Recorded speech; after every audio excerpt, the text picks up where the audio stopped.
আমাৰ গাঁৱৰ বৰ নামঘৰ মণিকূটত সিংহাসন ভগৱানৰ।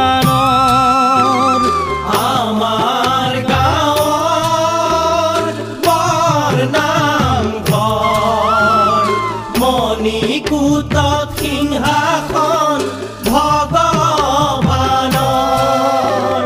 শৰাই চন্দন তুলসী তামোল পানৰ প্ৰভু নাৰায়ণ দয়াৰ সাগৰ নহয় নৰ জীৱন অজৰমৰ। আহি পালো পৃথিৱী জীয়াই থাকিম বুলি